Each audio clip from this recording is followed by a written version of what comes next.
Hello everyone, कैसे हैं आप सब। I hope all of you are good. Start करा था हमने हाउस प्रॉपर्टी। लास्ट टाइम क्या किया था, सेटअप एंड कैरी फॉरवर्ड कि हाउस प्रॉपर्टी के लॉस को, अगर आपके किसी घर से इनकम की जगह लॉस निकल के आता है, हाउस प्रॉपर्टी में लॉस निकल के आता है, तो उसको अब कैसे करते हैं, इंटर हेड में और इंट्रा हेड में। ठीक है, इसके साथ हमने सीखा था उसको कैरी फॉरवर्ड कितने साल तक, राइट। आज चलते हैं, आज हमें करना था self occupied house. Self occupied house करते हैं कि जिस घर में आप खुद रहते हो उसकी इनकम कैसे कंप्यूट करें। तो रेंट तो मिलेगा नहीं, फिर क्या कुछ खर्चे अलाउड होंगे, कुछ इनकम अलाउड होगी, क्या होता है सेल्फ ऑक्यूपाइड के केस में। ठीक है, देखते, चलो जी देखते क्या क्या पार्ट है हमारे पास। तो ये सारी चीजें आपको क्लियर हो गई थी कि हाउस प्रॉपर्टी में इनकम कैसे कंप्यूट करनी है। ठीक है, आई होप आप प्रॉपर नोट्स बना रहे होंगे। नोट्स बनाना बहुत जरूरी है। ये सारी चीजें अगर आप लिख के रख लेंगे ना तो आपको प्रॉब्लम नहीं आएगी। चलो, लास्ट हमने ये पढ़ा था section 70, 71 and 71 B, setup and carry forward of losses under the head house property. सबसे पहले हमने ये पढ़ा था, if loss from house property such loss can be set off from income any other house. उसको क्या कर सकते हैं हम, सेट ऑफ कर सकते हैं। ठीक है, उसे क्या कर सकते हैं हम, सेट ऑफ कर सकते हैं। इंटर हेड एडजस्टमेंट, यानी सेम हेड, किसी दूसरे घर में इनकम हो वहां से सेट ऑफ कर लो। Unadjusted loss can be set off from income of other head, दूसरे हेड में चले जाओ वहां से, लेकिन मैक्सिमम 2 लाख रुपए सेट ऑफ करने के लिए आपको अलाउड करेगा। ठीक है, फिर भी ना सेट ऑफ हो, बच जाए, लॉस बहुत ज्यादा था, दूसरे वाले अदर सोर्स की इनकम से 2 लाख सेट ऑफ हो सकता है, तो कैरी फॉरवर्ड कर। कैरी फॉरवर्ड कितने, 8 साल तक आप कैरी फॉरवर्ड कर सकते हैं, 8 साल में, लेकिन कैरी फॉरवर्ड वाला लॉस सिर्फ हाउस प्रॉपर्टी से ही सेट ऑफ होगा। ठीक है, आज हमें पढ़ना था सेल्फ ऑक्यूपाइड। देखें, house which is self occupied, self occupied के साथ कैसे डील।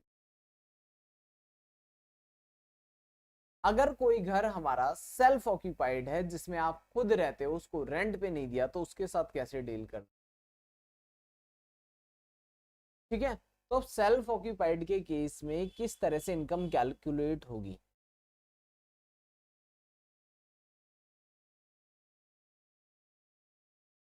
तो सेल्फ ऑक्यूपाइड, सबसे पहले लिखा है house which is self occupied. Self occupied वो हाउस है बच्चों जिस घर में आप खुद रह रहे हैं, खुद ने रहा, आपने रेंट पर्पस के लिए उसको नहीं बनाया, रेंट पे नहीं दिया उसको।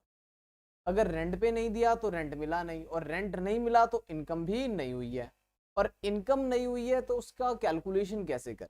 देखो, किसी पर्सन के पास एक घर हो सकता है, एक घर और हो सकता है, ये बोलता है कि मैं सेल्फ ऑक्यूपाइड है, ये वाला घर मैं रेंट पे, यहाँ से तो हाउस प्रॉपर्टी इनकम आ जाएगी। क्या निकालोगे, इसका जीएबी निकाल, माइनस करोगे म्युनिसिपल टैक्स, क्या निकालोगे फिर एनए, फिर माइनस करोगे 30%। लेकिन जिस घर में आप खुद रहते हो उसकी जीएबी नील लेनी है, क्योंकि जब मैंने रेंट पे दिया ही नहीं तो म्युनिसिपल वैल्यूएशन किस काम की। ठीक है, फेयर रेंट किस काम का, मैंने रेंट पे दिया ही नहीं, एक्चुअल रेंट है ही नहीं। ठीक है, जब रेंट पे दिया ही नहीं तो जीएबी क्या मान लोगे आप, नील, माइनस करोगे म्युनिसिपल टैक्स। ठीक है, क्या एनएवी होगी, एनएवी भी नील ले लेनी है, एनएवी क्या लेनी है, नील। यानी सेल्फ ऑक्यूपाइड हाउस में एनएवी क्या होगी बच्चों, नील होगी। क्या 30% माइनस करेंगे, जब एनएवी नहीं है तो 30% भी नहीं हो। लेकिन मैंने जिस घर में रह रहा हूं उस घर का लोन लिया हुआ है, लोन लेके अपने घर बनवाया, एक लोन लिया हुआ है बच्चों, उस लोन लेकर क्या बनवाया हमने, घर बनवाया। इंटरेस्ट ऑन लोन अलाउड होगा बस। अब इंटरेस्ट ऑन लोन मान लो मैंने पूरे साल में 25,000 पे करा, इंटरेस्ट ऑन पर 25,000 लॉस दिखाई, सेल्फ ऑक्यूपाइड से हमेशा लॉस आएगा, या तो अंदर नील आएगा। लॉस भी कब आएगा, जब आपने लोन लिया होगा तब। लोन लिया होगा तो इंटरेस्ट ऑन लोन अलाउड है सेल्फ ऑक्यूपाइड में, वो भी ना अलाउड करते तो कैलकुलेशन नहीं, बट ये अलाउड है। ठीक है, 25,000 का लॉस, और जो रेंट पे है उसमें 5 लाख की, तो यहाँ से ये 25,000 एडजस्ट हो जाएगा, 4,75,000 पे आपको टैक्स देना हाउस, ऐसे करना। यानी interest on loan shall be allowed in the case of self occupied house. देखिए अब क्या लिखा हुआ है, पढ़ो इसको। ठीक है, तो ये पार्ट अच्छे से कवर अप कर लेना, तो ये टॉपिक भी हमारा डन हो जाएगा। सेल्फ ऑक्यूपाइड, जो घर हमारा सेल्फ ऑक्यूपाइड है, जो हमने रेंट पे, इन case of self occupied house maximum दो हाउस, मैक्सिमम दो घर आप रख सकते हैं सेल्फ ऑक्यूपाइड। एक सेल्फ ऑक्यूपाइड, एक और सेल्फ ऑक्यूपाइड, तीसरा सेल्फ ऑक्यूपाइड नहीं होगा, फिर गवर्नमेंट मान लेगी थर्ड वाले को लेट आउट। ठीक है, क्या कर लेगी गवर्नमेंट, एक को लेट आउट मान लेगी। चार घर हैं तो दो को लेट आउट, दो ही घर सेल्फ ऑक्यूपाइड में अलाउड है for the purpose of calculation of income under the head house property. ठीक है, हाउस प्रॉपर्टी में दो घर इनकम कैलकुलेट, आप 10 रख low self occupied, house 1, house 2, house 3, चार घर हैं सेल्फ ऑक्यूपाइड। गवर्नमेंट कहेगी दो सेल्फ ऑक्यूपाइड हैं, दो रेंटल, अपने आप रेंटल मान। वो केस हम करेंगे, क्वेश्चन कैसे सॉल्व करते हैं। लेकिन दो से ज्यादा सेल्फ ऑक्यूपाइड गवर्नमेंट एज्यूम नहीं, दो मत। एक पर्सन एक घर में रह लेता है, चलो दो में रह लेता है, ऐसा थोड़ी है तीन घर में, दो भी गलत है वैसे तो, एक ही घर होना चाहिए सेल्फ ऑक्यूपाइड। अगर दो घर हैं तो दूसरे को लेट आउट मान लेना चाहिए। ठीक है ना, ऐसा थोड़ी है 2 दिन इसमें रहते हो, 2 दिन इसमें रहते हो, फिर 5 दिन इसमें रहते हो, भाग भाग के इधर उधर इधर उधर। ठीक है, इस तरह से नहीं। तो गवर्नमेंट ने कहा फिर भी दो घर अलाउड कर रखे हैं इन केस ऑफ सेल्फ ऑक्यूपाइड। दो घर की जीए भी नील हो सकती है, दो घर की एनए भी नील हो सकती है, दो घर में म्युनिसिपल टैक्स जीरो। ठीक है, मतलब नॉट अलाउड हो सकता है, 30% नॉट अलाउड हो सकता है, बट इसका इंटरेस्ट ऑन लोन माइनस होगा जिससे लॉस निकले। अदर दो घर जो इनकम वाले हैं वहां से एडजस्ट हो जाए। तो क्या लिखा है यहाँ पर, in case of self occupied house maximum two house it's GV shall be nil, municipal tax are not allowed, NAV shall be nil, and deduction of 30% was under section 24A not be not। ठीक है, ये भी क्या है बच्चों, not allowed. अब देखो आगे का पार्ट क्या है, deduction under section 24B allowed maximum 30,000 की। How ever it will be maximum 2 lakh if loan was taken with effect from 1 April 1999 onwards. ठीक है, तो 2 लाख मान, अदरवाइज 30,000। ठीक है, अदरवाइज कितना है, 30,000। Deduction under section 24B is allowed maximum ₹30। But अगर लोन लिया होगा कब से, 1 अप्रैल 1999 ऑन। ठीक है, तो कितना अलाउड होगा, 2 लाख। यानी सेल्फ ऑक्यूपाइड के केस में 2 लाख रुपए का इंटरेस्ट। कितने का इंटरेस्ट दिखा सकते हो बच्चों, 2 लाख रुपए का। ठीक है, loan was taken for construction and purchase of house. आपने लोन क्यों लेना है, लोन लेना है किस लिए लेना है बच्चों, लोन घर को कंस्ट्रक्ट कराने के लिए, ठीक है, या परचेज करने के लिए। लोन लेने से 5 साल में बना लेना या खरीद। ठीक है, मैक्सिमम इंटरेस्ट अलाउड होगा 30,000 in case loan taken for repair and renovation. अगर रिपेयर कराने के लिए लोन लिया है या रेनोवेशन के लिए लोन लिया है तो maximum interest shall be allowed 30,000। ठीक है, इन case of self occupied house. But in case of rented house जो आपने रेंट पे दिया है उसका 100% इंटरेस्ट ऑन लोन अलाउड है वहां पे। तो नोट करो इसको एक बार।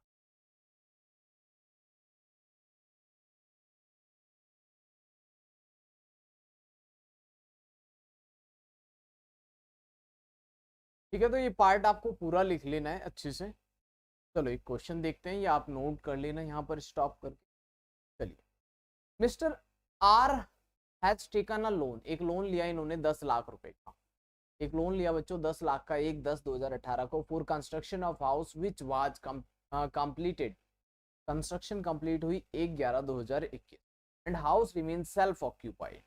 He has also income from business 3 lakh. ठीक है, compute income and tax line, income and tax line, आपको इनकम कंप्यूट करनी है और टैक्स लाइबिलिटी भी कैलकुलेट करनी। चलो अब देखो सॉल्यूशन। पहले आप कंप्यूट करेंगे income under the head house proof, computation of income under the head house property. तो हाउस प्रॉपर्टी की इनकम बताओ इसकी कितनी होगी, सर हाउस प्रॉपर्टी में एक ही घर है जो सेल्फ ऑक्यूपाइड है। बच्चों अगर एक ही घर सेल्फ ऑक्यूपाइड है और उसके लिए भी लोन ले रखा है तो निकालो हाउस प्रॉपर्टी इनकम, कोई दिक्कत नहीं। या रेंट पे दे रखा हो तब भी निकलेगा। जीएवी नील, एनएवी नील, तो डायरेक्ट हम एनएवी लिखते हैं, जीएवी लिखने की जरूरत ही नहीं। एनएवी क्या लिखोगे, नील। ऐसा होगा ना, जीएवी क्या हो जाएगा, नील हो जाएगा। मुनिसिपल टैक्स क्या हो जाएगा, ये भी नील हो जाएगा। एनएवी भी नील आएगा, तो डायरेक्ट हमने लिखा एनएवी, तो नेट एनुअल वैल्यू क्या आ गया, नील। अब एनएवी में से बच्चों 30% तो अलाउड होगा ही नहीं, जब एनएवी नहीं है तो 30% भी नहीं होगा। एनएवी है नील, इसमें से लेस होगा क्या, deduction under section 24B interest on loan, ये माइनस हो। कितना, मैक्सिमम 30,000, बट लोन लिया होगा कब से, लोन लिया होगा अगर 1 अप्रैल 1999 से, तो 2 लाख हो जाएगा। इसने लोन कब लिया है बताओ, सर इसने लोन लिया है 1/10/2018 को, 1/10/2018 को। ओके, तो मैक्सिमम 2 लाख इसको दे सकते हैं। चलो देखो कैसे देंगे आप। 10 लाख रुपए का लोन लिया, अच्छा मैंने परसेंटेज नहीं बताई आप, ठीक है, लिख लो एट द रेट 6% पर है, एट द रेट बच्चों 6% पर है ना, ठीक है। अब 10 लाख रुपए का लोन लिया कब, 1/10/2018 को। पहले कैलकुलेशन देख, 1/10/2018 को लोन लिया गया। घर बन के कंप्लीट कब हुआ बच्चों, 1/11/2021 को। 1/11/2021 को हमने घर बना के कंप्लीट कर लिया। तो पहले रुक जाओ, कहाँ पर, 31 मार्च 2021, यहाँ से यहाँ तक का इंटरेस्ट तो होगा बच्चों प्री कंस्ट्रक्शन। अच्छा, तो 1, 10, 11, 12, ठीक है, फिर जनवरी फरवरी मार्च, 6 महीने। 6 महीने बाद कौन सी डेट आ जाएगी, 31 मार्च 2019, फिर 19 से 20, 12 महीने और, फिर 20 से 21, 12 महीने और, राइट। तो 12, 12, 24, 24 और 6, 30 महीने तो आ गए प्री में, 30 मंथ किस में आ गए, प्री में। बाकी यहाँ पर 1 अप्रैल से लेंगे पूरा 1 साल, 1/11 का तो कोई रूल होता ही नहीं, हम इनकम कब तक की कंप्यूट करते हैं, 1 अप्रैल से 31 मार्च तक। घर बना था 1/11 को, उसके बाद रेंट पे नहीं दिया हमने, सेल्फ ऑक्यूपाइड है। रेंट पे होता तो जीएवी निकालते, एनएवी निकालते, म्युनिसिपल टैक्स माइनस करते, 30% माइनस करते, बट सेल्फ ऑक्यूपाइड है, GAV nil, municipal tax not allowed, NAV nil, 30% not allowed, सीधे इंटरेस्ट ऑन लोन। यानी कि जिस घर में खुद रहोगे उस घर से निकलेगा हमेशा लॉस। कितना, इंटरेस्ट मैक्सिमम 30,000, बट लोन लिया होगा 1/4/1999 से, तो कितना हो जाएगा, मैक्सिमम 2 लाख। करके देखते हैं, लोन कितने का इसका, 10 लाख का। चलो यहाँ पे यही कैलकुलेट कर लो, वर्किंग नोट बनाते हैं एक छोटा सा, इसी में कैलकुलेट। लोन कितना लिया है बच्चों, 10 लाख। 10 लाख रुपए का लोन, 6%, ठीक है। 10 लाख का लोन कितने परसेंट, 6%। तो पहले तो करंट वाला लिख लेते हैं, करंट पीरियड का कितना आ गया, 60,000। बताओ अलाउड है या नहीं, अलाउड है, इसमें तो कोई दिक्कत ही नहीं। फिर 10 लाख का 12 करो, 6%, मैं प्री वाला निकाल रहा हूँ, कौन सा, प्री वाला, 30 महीने का, 30/12, 30/12। तो 10 लाख का अगर हम 6% करें बच्चों, करो अपने कैलकुलेटर पे, 6% आया 60,000 इंटू 30/12। जब मैं क्वेश्चन की कैलकुलेशन करा करूँ तो साथ में खुद भी कर लिया करो और चेक कर लिया करो, कितना आ गया, 1,50,000। बट मिलेगा कितना, 1,50,000 डिवाइडेड बाई 5, 5 एनुअल इक्वल 30,000। तो 60,000 ये वाली अलाउड है और 30,000 ये वाली, 60 and 30 interest on loan total कितना आ गया, 60 और 30, 90,000। अब 90,000 लॉस निकल गया, लॉस अंडर द हेड, ठीक है, क्या निकला, लॉस निकल के आया, loss under the head house proof.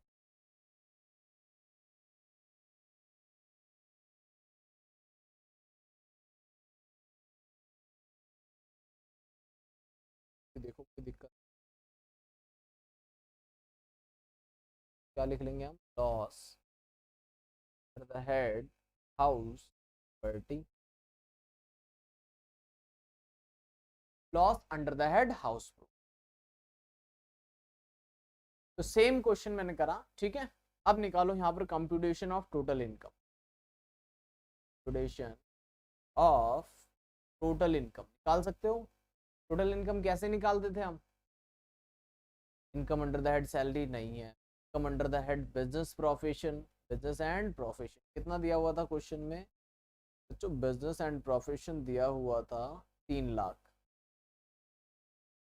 ठीक है। कितना? 3 लाख। फिर यहाँ से और क्या निकला? Loss from house property. बताओ सेटअप हो सकता है कि नहीं? सर हो जाएगा, मैक्सिमम 2 लाख का लॉस सेटअप होता है, इससे ज्यादा दूसरे हेड से सेटअप नहीं करना। ये बात अब हमें पता चल गई। अगर यहाँ लॉस 3 लाख आता तो 3 लाख पूरा सेटअप नहीं होता, 1 लाख करीब। यस और नो? ठीक है, क्लियर है पॉइंट? 2,10,000। एक केस और देखो, मैं बोलूँ लॉस निकला करंट ईयर में हाउस प्रॉपर्टी में 2,40,000, मान लो ऐसा। सैलरी इनकम है 3 लाख, बिजनेस इनकम है 5 लाख। तो बताओ क्या ये पूरा लॉस सेटअप हो जाएगा इसमें से? नहीं, 2 लाख होगा। कहीं से भी सेटअप कर लो, 3 से या 5 से, कोई दिक्कत नहीं है। 8 लाख में से 2 लाख सेटअप हो जाएगा, चाहे यहाँ से कर लो चाहे नीचे वाले से कर लो, ठीक है। 6 लाख की इनकम पे टैक्स देना पड़ेगा। सर बचे हुए 40,000 का लॉस कैरी फॉरवर्ड करते रहो अगले 8 साल तक। अगले साल भी हाउस प्रॉपर्टी से ही सेटअप होगा, किसी और हेड में नहीं जा सकता। कैरी फॉरवर्ड होने वाला लॉस हमेशा अपने हेड से ही सेटअप होगा, दूसरे हेड नहीं। चलो जी, ये क्वेश्चन हो गया डन। तो आप 1 मिनट के लिए पहले आप नोट कर लो, ठीक है।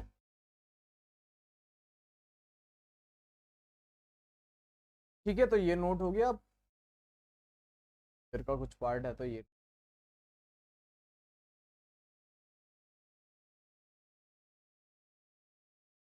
चलो एक क्वेश्चन और देखते हैं अब। एक क्वेश्चन और करते हैं। Mister R has a house having 2 identical units. 2 identical units मतलब एक घर है में 2 identical unit, first and second, ठीक है। अब क्या करा? First unit of the house is self occupied. यहाँ पर वो खुद रहता है, दूसरे वाले को लेट आउट कर। Another unit is let out, 55,000 रुपए पर month.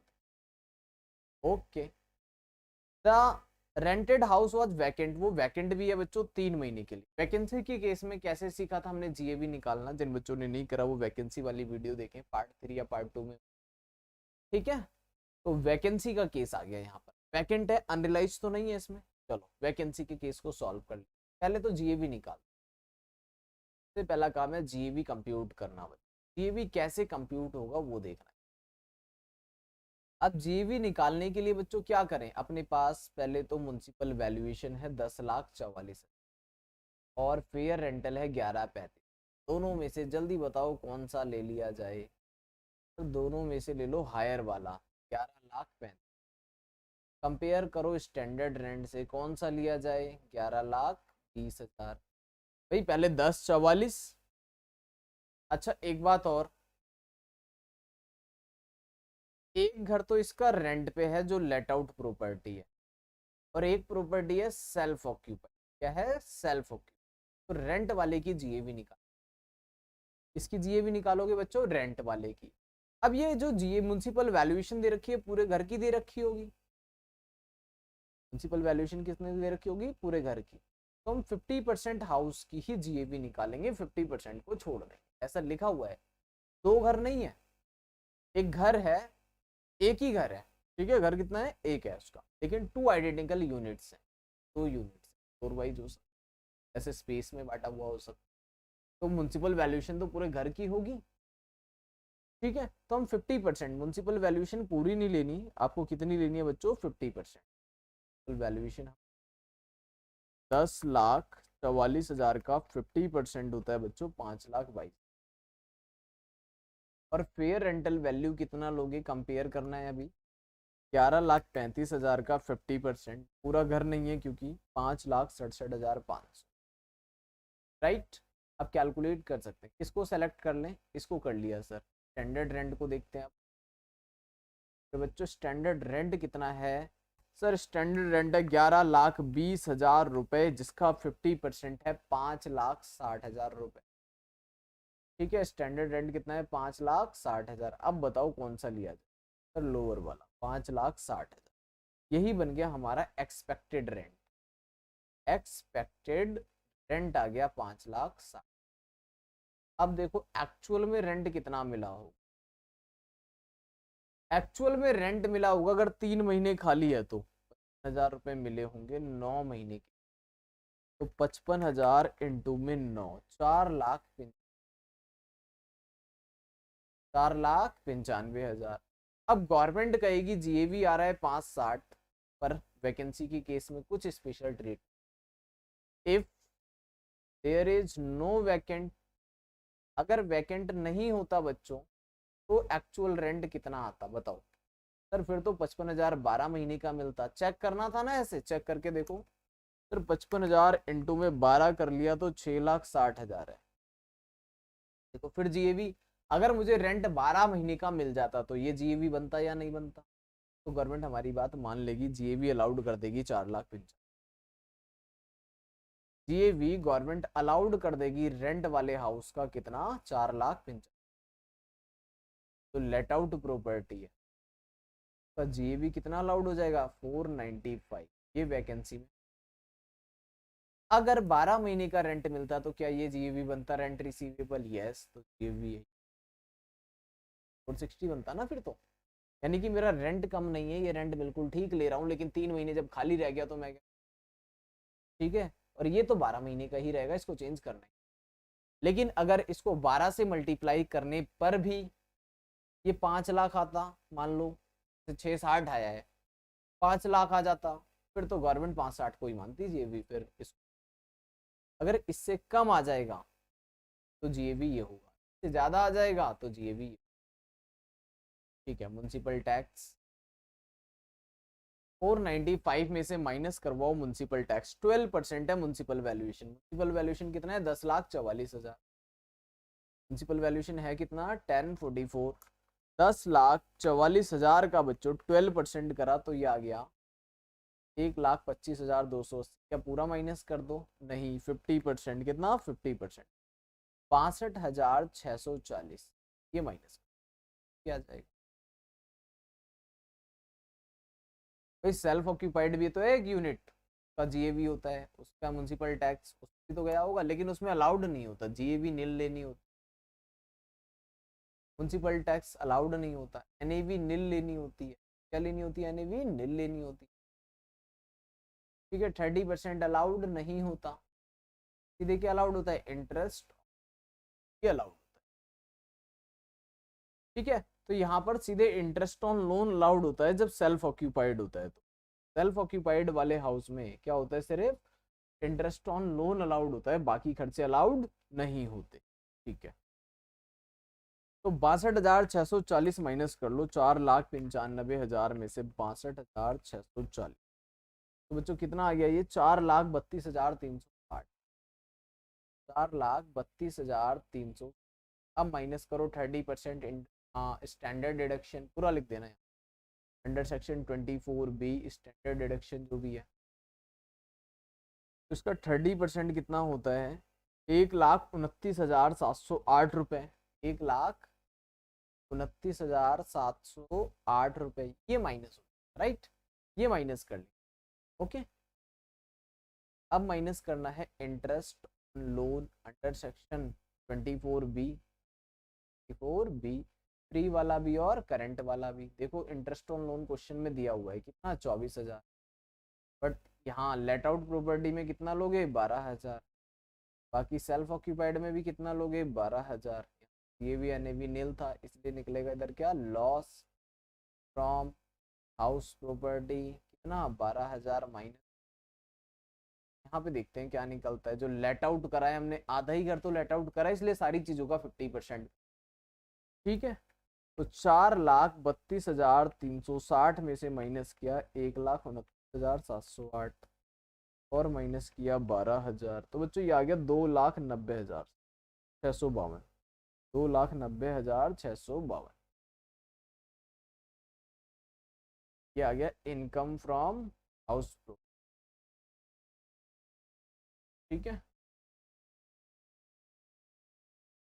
Income for the head house property कितना आ गया टोटल हमारे पास, 2,90,000 माइनस 12,000, 2,78,652। इस पे टैक्स निकालना, रिबेट दे के उसको जीरो कर दे, ठीक है। 652 इसको राउंड ऑफ कौन से सेक्शन में करोगे बच्चों, 288 ए में, ठीक है। सेक्शन क्या लगेगा, 288 ए, इनकम राउंड ऑफ हो जाएगी। जब आप ग्रॉस टोटल इनकम निकालेंगे तो और कोई इनकम तो है नहीं, ग्रॉस टोटल इनकम यही आ जाएगा जो कि राउंड ऑफ हो जाएगी 288 ए। टैक्स निकालोगे वो माइनस हो जाएगा। तो ये मैंने आपको सिखा दिया कि दो, जब एक घर लेट आउट हो और एक सेल्फ ऑक्यूपाइड, लेट आउट वाले को वैसे ही करेंगे, सेल्फ ऑक्यूपाइड के केस में जीएवी निल, एनएवी निल, ठीक है। Municipal tax not allowed, standard deduction not allowed, only interest on loan self, ठीक है। इसको नोट कर लो, फिर आगे की कंसेप्ट करते हैं अगले पार्ट।